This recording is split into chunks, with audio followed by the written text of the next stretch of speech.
Hello class, I'm doing my speech on conspiracy theories and what makes people believe in false theories by Saria Jackson. I'm Saria Jackson and we're going to answer some questions. Why do people believe in conspiracy theories? Let's get into it. Have you ever heard someone say the most deranged theory, then wonder why they believe that theory in the first place?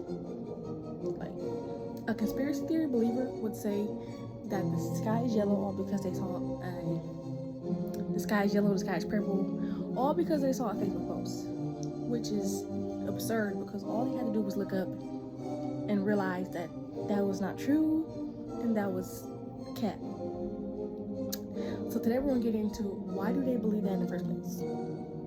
And the reasons can vary, but the reasons we are bringing upon right now is a lack of education and fear. But in order to do that first, we must understand what are conspiracy theories. And the definition of conspiracy theory, it's multiple actually. It's no just one general definition, it's multiple. But the one we are doing right now and using right now is an explanation/belief for an event or situation that involves a conspiracy by sinister and powerful groups, often political in motivation, when others explains are more provable. So, more provable. And a crazy thing is, conspiracy theories are never credible. It's a belief, keyword belief. Not a fact, a belief. So why would you believe just a belief that someone says? That's not credible. We're gonna get into it. And the first reasoning I got here is fear. And you say fear? Why fear? Well, Karen Douglas, a professor of social psychology at the University of Kent in the UK, says they tend to emerge in times of crisis. When people feel worried and threatened, they grow. The they they're talking about is theories. They grow and thrive under conditions of uncertainties. So what does that mean? In times of crisis, people are usually frantic and searching for answers, and more likely believe the first thing that is in sight that they hear.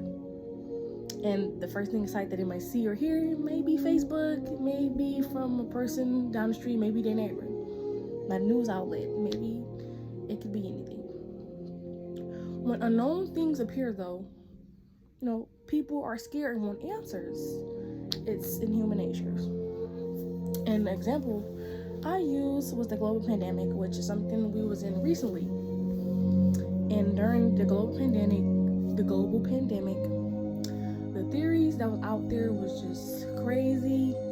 I heard 5G bars was the reason that COVID-19 happened, but we all know that's not true. But Harvard University students did a survey using a representation survey of U.S. adults fielded through March 17 through 19, 2020. And the results came up to 29% of respondents agreed that the threat of COVID-19 was exaggerated to damage President Trump. So they exaggerated deaths, sicknesses, side effects, all to damage a president. That's make it make sense. 31% agreed that the virus was purposely created to spread. Who would purposely do that?